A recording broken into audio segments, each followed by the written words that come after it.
Hey there, welcome back to Story Slices, where we slice through the best Reddit tales just for you. Let's dive right into the first story. The first one is the Tittle story, and it starts like this. After working as a detective for the past 8 years in a busy metropolitan area, I've seen my fair share of entitled people, but nothing quite prepared me for what happened during my recent getaway.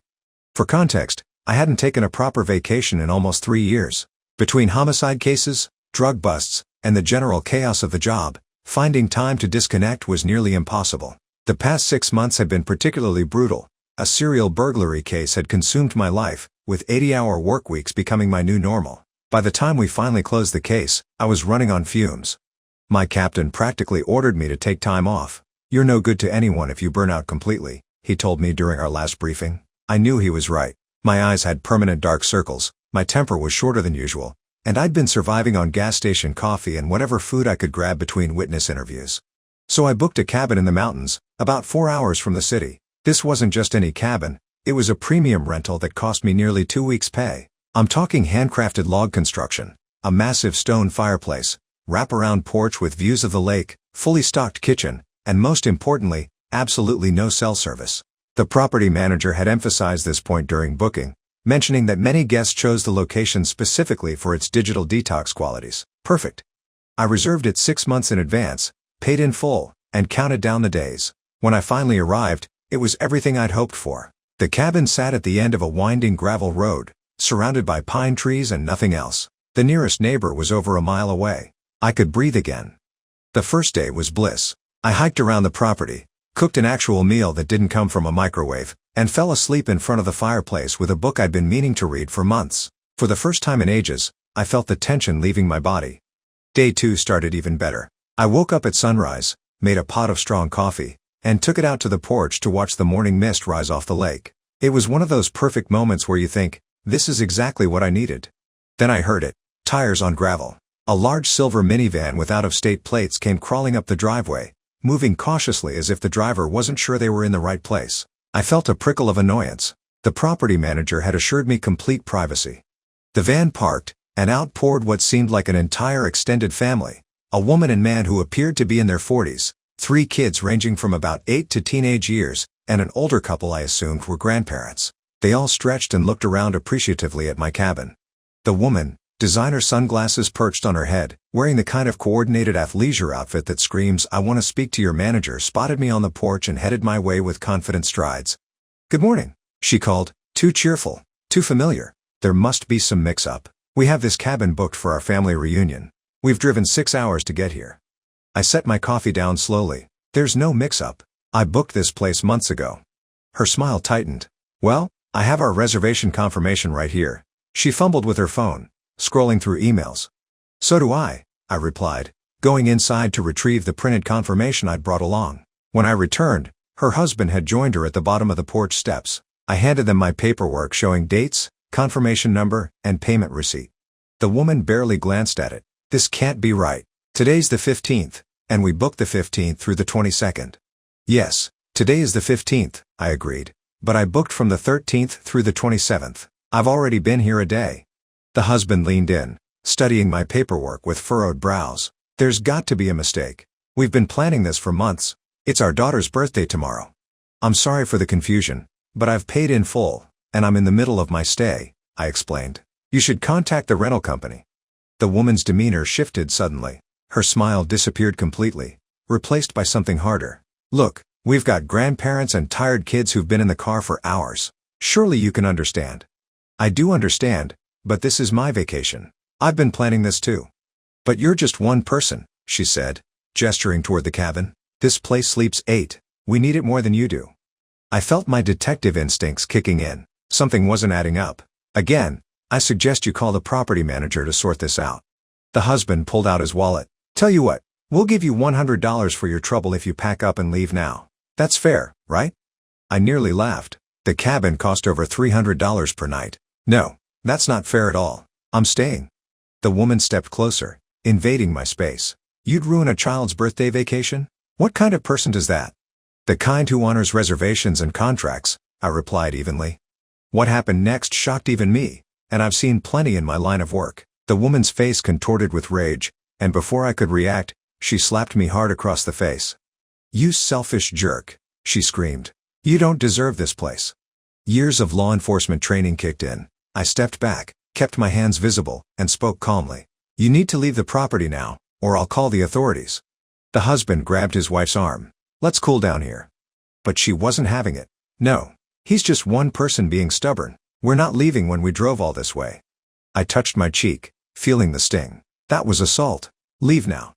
The husband's tone changed, becoming more menacing. "Listen, buddy, things could get real difficult for you if you don't cooperate. We know people in these parts." I went inside, locked the door, and watched through the window as they huddled in conference. Instead of leaving, they went back to their van and started unloading coolers, lawn chairs, and a portable grill. They were setting up in my rented, front yard. The kids were released like a pack of wild animals, running around the property, peering in windows, and even trying door handles. The grandparents unfolded chairs and sat watching the lake as if they owned the place. The husband set up the grill, ostentatiously getting ready to cook.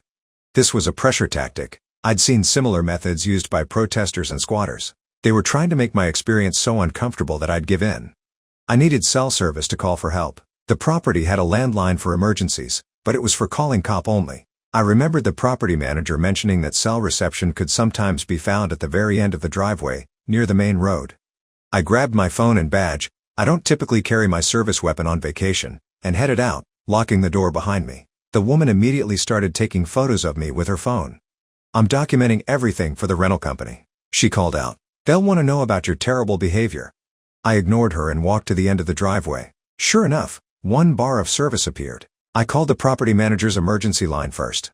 The manager, clearly confused, confirmed what I already knew. I had the legitimate reservation. He pulled up their records and told me something interesting. This family had tried to book the cabin for these dates but were denied because I had already reserved it. They'd been offered an alternative property but declined. "They knew they didn't have a reservation," he said, sounding alarmed. "Should I call the sheriff for you?" "No need," I replied. "I can handle that part." Next, I called the county sheriff's office. Not cop, but the direct line. When dispatch answered, I explained the situation clearly, mentioning that I was a detective from the city department and that I had been assaulted. Within 20 minutes, 2 deputy sheriffs arrived. By this time, the family had fully established their camp on the property. Music was playing from a portable speaker, burgers were on the grill, and the kids were playing catch dangerously close to the cabin windows. The deputies approached cautiously, taking in the scene. Before I could speak, the woman rushed over to them. "Thank goodness you're here," she exclaimed. "This man stole our cabin reservation and threatened us when we arrived. We paid for this place months ago for our family reunion, and he refuses to leave." Her husband joined in. "We've got all the kids here, the grandparents. We've been planning this for ages." One of the deputies turned to me with a skeptical expression. "Sir, care to explain your side?" I kept my calm. "I have the confirmed reservation right here, paid in full. I've been staying since yesterday. This family showed up this morning demanding I leave, and when I refused, the woman slapped me across the face." "That's a lie," the woman shrieked. "He was threatening us. He said he'd make us regret coming here." The deputy looked between us, clearly trying to sort out the situation. "Do you have proof of your reservation, sir?" I nodded, retrieving my paperwork from inside. While I was at it, I brought out my badge and ID. "I'm a detective with the Metro Police Department," I said quietly, showing them my credentials. "I'm on vacation, and yes, this woman assaulted me when I wouldn't vacate the property I legally rented." The change in the deputy's demeanor was immediate. One of them straightened up and addressed me more formally. "Detective, we'll get this sorted out right away." The woman's face went from righteous anger to confusion. "You're a cop. So what? That doesn't give you special rights to take our cabin." The deputy turned to her. "Ma'am, please settle down. Let me see your reservation confirmation." This was where things got interesting. She fumbled with her phone again, scrolling frantically. I don't seem to have the email right now, but I know we booked it. My husband handled most of it." The husband suddenly looked uncomfortable. There might have been some confusion with the dates. "Let me check my emails." While they searched their phones, I mentioned what the property manager had told me about their previous attempt to book the cabin. The second deputy was now examining the property. "Ma'am, sir, you do realize you're currently trespassing, right? You've set up a camp on private property without permission." "We thought it was our rental," the woman insisted, though her voice had lost some conviction. "I'd also like to file assault charges," I added. "She slapped me when I wouldn't leave." "That's ridiculous," she sputtered. "It wasn't like that." "Did you make physical contact with him?" the deputy asked directly. Her husband answered before she could. She was upset. Things got heated. We all just want to resolve this. The deputy nodded. We'll discuss that in a moment. First, I need to see proof that you have a right to be here. After more searching, the husband finally admitted they couldn't find a confirmation. There must have been a misunderstanding. We thought we had this place booked. Let me call the property manager, I offered, dialing the number and putting it on speaker. The manager confirmed again that I was the legitimate renter and that this family had no reservation. He also dropped another bombshell. This is actually the third time we've had complaints about this family. They've shown up at other properties claiming booking errors. We've had to ban them from our rental platform. The woman's face turned crimson. The husband tried to cut in. That's not true. There were genuine mistakes. The deputy raised a hand to silence him. Sir, I think we've heard enough. You need to pack up your things and leave this property immediately. The woman wasn't giving up. We have nowhere to go. All the hotels are booked for the weekend festival. That's not the detective's problem, the deputy replied firmly. You should have secured accommodations before traveling. As they reluctantly began packing up their impromptu camp, the deputy pulled me aside. Would you like to press charges for the assault, detective? I thought about it. The slap wasn't severe, but her behavior was completely unacceptable. And according to the property manager, this wasn't their first time pulling this stunt. Yes, I decided. And trespassing. The woman overheard this and erupted again. You can't be serious. It was barely a tap. Tell him, kids, did mommy hit this man hard? The older teenager looked mortified. Mom, stop. This is embarrassing. The deputies processed the situation professionally. They took statements from everyone, photographed the property, and ultimately placed the woman in handcuffs, explaining she was being arrested for simple assault and criminal trespass. Her husband was issued a citation for trespassing but not arrested, so he could take care of the children and grandparents. As the woman was being placed in the patrol car, she yelled back at me, "You're abusing your power. Just because you're a cop doesn't mean you can do this." One of the deputies closed the car door and turned to me. Sorry about your vacation, detective. We'll handle it from here. After they left, the property manager called again. He was profusely apologetic about the incident and offered me an additional week's stay at any of their properties, free of charge, to be used whenever I wanted. He also mentioned they'd be implementing stricter verification procedures at check-in to prevent similar incidents. The rest of my vacation was peaceful, though it took a day or two to fully relax again after the confrontation. I spent my days hiking, fishing, and finishing that book by the fireplace. No more unexpected visitors, no more drama, just the quiet I'd been craving. A few weeks after I returned to work, I received an update from the county prosecutor. The woman had been charged with simple assault, criminal trespass, and filing a false report. She ultimately accepted a plea deal that included a fine, community service, and probation. The most interesting part was what came out during the investigation. This family had pulled similar stunts at vacation rentals across 3 states. Their method was consistent: find a premium property, show up claiming a reservation error, and intimidate the legitimate renters into leaving. If that failed, they'd create such a nuisance that people would leave just to escape the harassment. Several previous victims had been identified, mostly couples or small families who gave up their rentals rather than deal with the confrontation. None had pressed charges before, either because they didn't want the hassle or because they'd already left the area. My captain got a good laugh when I told him about my relaxing vacation. Only you could go off the grid and end up making an arrest, he joked during my first day back. What struck me most about the whole situation wasn't the entitlement or the scam. I'd seen plenty of both in my career. It was how quickly they targeted me because I was alone. They saw a single person in a large cabin and decided I was less deserving than their family, less entitled to what I had paid for. That kind of thinking is dangerous no matter how you look at it. I've been a detective long enough to know that sometimes people get away with bad behavior simply because others don't want to deal with the conflict. Standing your ground can be uncomfortable, even scary. But that day at the cabin reminded me why I became a law enforcement officer in the first place, to make sure that intimidation and bullying don't pay off.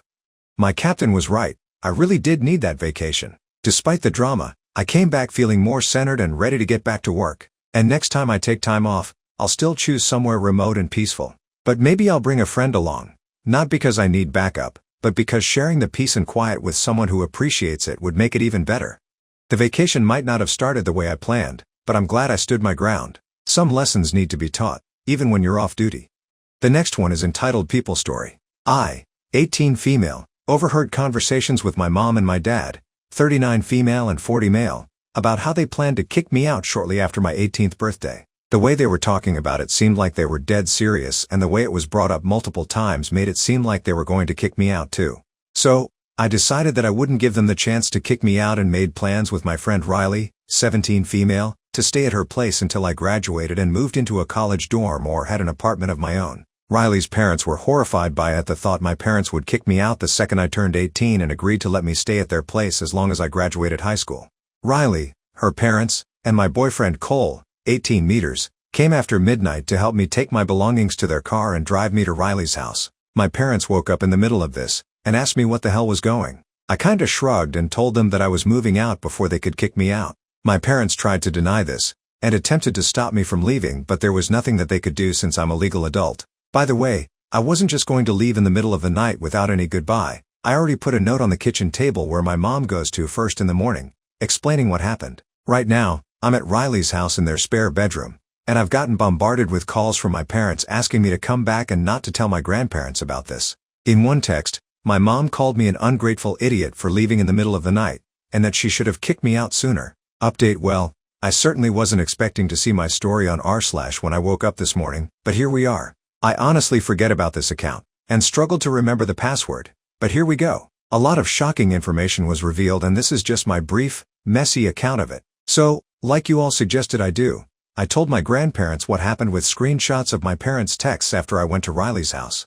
Let me tell you, that they were livid at what my parents were saying to me and the fact they were planning to kick me out. I ended up meeting up with them, and staying with them at their place for a few days while they tried to figure out what the duck was going on with my parents. My mom and dad were being sent money monthly by my grandma and grandpa for my college fund since they mostly depleted it, after my brother Alex moved out because he was tired of them begging him for money due to their gambling addictions.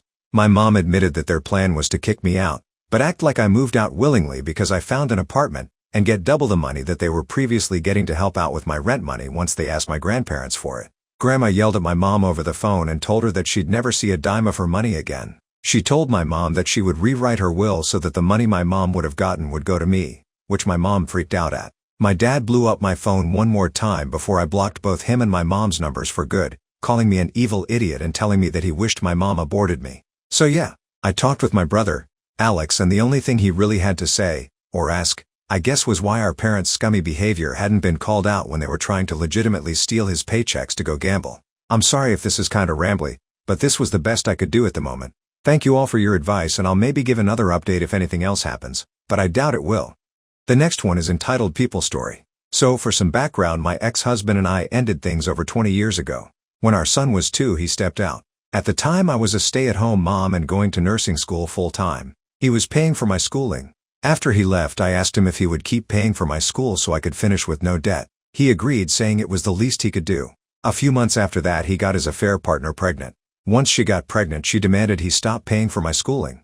It was 1/5 of their income, and she said that money needed to go towards their new baby. He refused and kept paying for the remaining year and a half I had left. Over the years I continued my education, and now I'm a nurse practitioner. I do well for myself, and I never remarried. On to the problem. My son called me and told me he and his wife are expecting. I was ecstatic. I asked if I could come over sometime during the weekend by and give them some things. His favorite stuffy as a child, a check, and some other small sentimental things. He said yes, so I went over earlier today.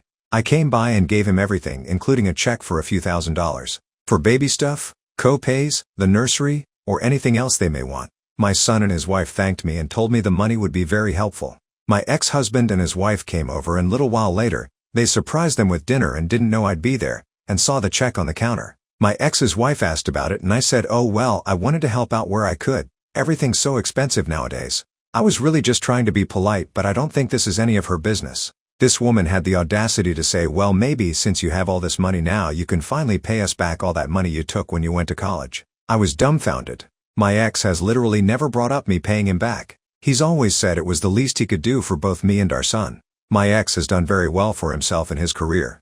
I didn't see how or why they'd need the money, so I asked them, do you guys need the money or something? And my ex said no, and she said, of course not. It's about principle. I told her I will absolutely not be paying them back for college tuition from over 20 years ago, especially when she ended up in our marital home while I was living in a small apartment barely making ends meet for years after I initially finished school. I've never been bitter or mean.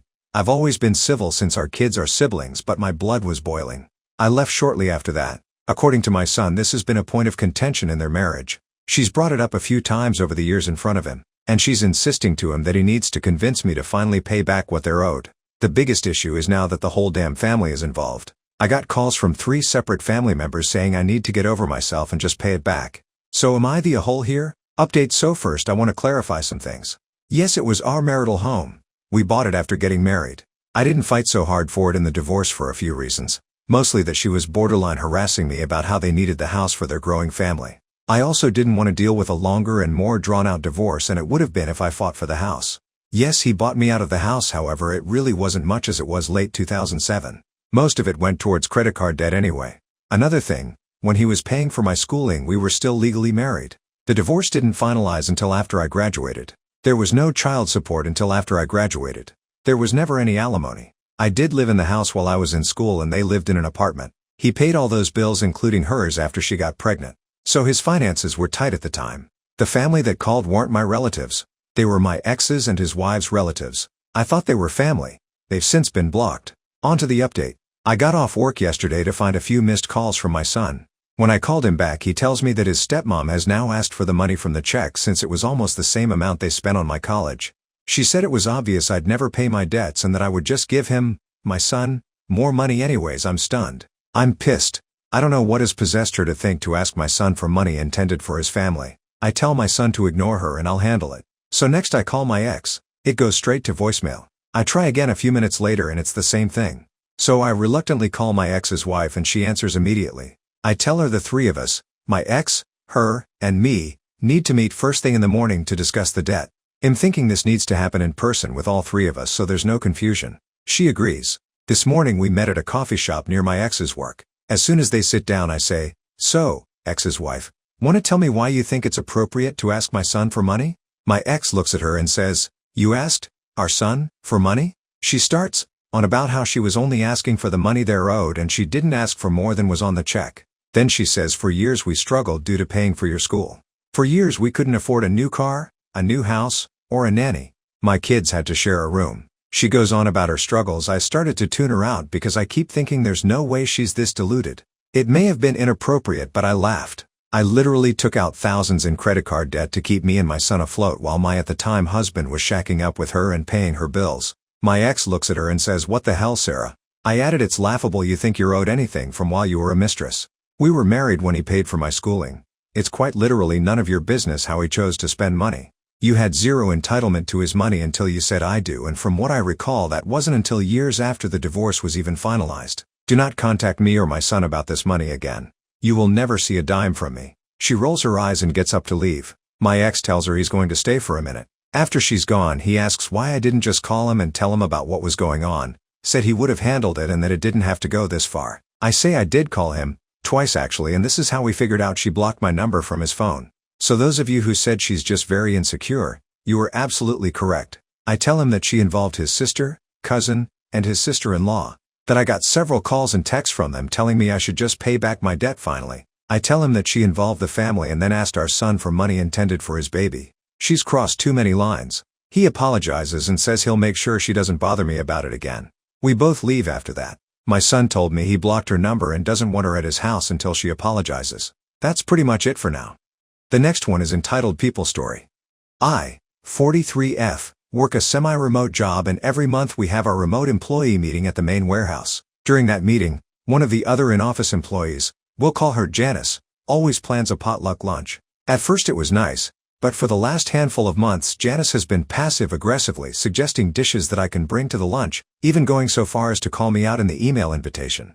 This month's theme is salad bar. Our company is supplying a few different types of lettuce for the base and we are supposed to bring toppings. I have been covertly asked, pressured, to bring the toppings for a strawberry chicken walnut salad. This means that I would have to buy enough chicken, strawberries, candied walnuts and croutons to possibly feed the 20 people in our department. Janice has mentioned she thinks she is bringing cucumbers, tomatoes, and chopped onions. I typically don't have issues doing this, but this year I'm in 2 weddings, have our annual family beach vacation planned, my parents rent the house, but I still need money for my son and me to eat and enjoy ourselves a bit, and I am trying to save spending money for a cruise that we are taking next January. I've mentioned a couple of times that I'm slightly tight with money until next year, and then was shocked to be asked by someone that makes over $10 more per hour than me to bring toppings that cost more than triple the cost of what she is bringing. When I blatantly said, "Wow, the chicken salad toppings are kind of out of my price range right now," My concern was met with dismissal and a lighthearted comment about how it shouldn't cost more than what I pay to have my nails done every 2 weeks.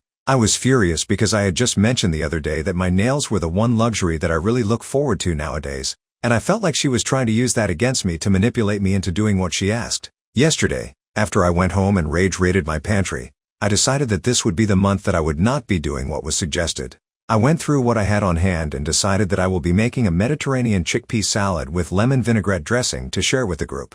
This included chickpeas, Kalamata olives, sun-dried tomatoes, crumbled goat cheese, all of which I know she hates. She gagged when she smelled olives on a charcuterie board another employee brought a few months back. The only things I have to purchase are the goat cheese and olives.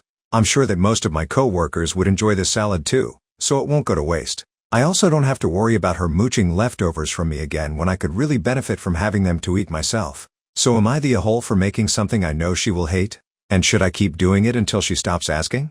Ironically, as I sat here writing this, Janice announced that she bought a case of corn dogs and a case of Black Diamond steaks from our warehouse. The steaks alone are almost $100. I've decided that I am not the a-hole. Update: just wanted to update the whole Janice and the potluck salad debacle. Sorry I deleted the post. It got bigger than I ever expected and one of my other co-workers saw it. She thinks Janice is in a hole too, but I don't want a chance losing my job over a potluck. Anyway, I responded to the email that I would be bringing the Mediterranean salad and didn't say another word about it to Janice, but I did bring it up to other co-workers that I'm comfortable with. Most said they used to enjoy the potluck, but feel it's no longer fun because Janice is a jerk. I am also not the only person she has made suggestions to about what to bring. Knowing that I'm not alone, I also talked to my boss on Friday. He was awesome about everything, and over the weekend he came to the decision that we're no longer going to do a potluck at all and the one for this month is cancelled. Moving forward it's either going to be cooked by management or catered by different local businesses and food trucks. He even asked for suggestions from ALL employees to make sure it's not being controlled by just one of us. I didn't expect that to happen, but I'm actually really excited at the prospect of never having to make anything again. He cited health concerns because of us not being certified in food safety and handling. Rather than telling Janice we all think she's in a hole, I just wanted the annoying behavior to stop, not crush her soul completely. He also told me that if she continues to make remarks about anything that makes me or anyone else uncomfortable, we need to come to him right away. He said just because she's been there for 35 years doesn't mean she runs the place. He is seriously the best. Janice has been grumbling all day about the changes, but the response from everyone else was positive. The way I see it is that she did it to herself by being a pushy, control freak fun sucker. So, thank you everyone for your responses. It helped me get over my aversion to workplace conflict, and I feel like this is possibly the best outcome for everyone. Well, everyone except Janice. Are you hungry for more slices of stories? Don't forget to subscribe and hit the bell to never miss out on any videos. See you tomorrow at Story Slices.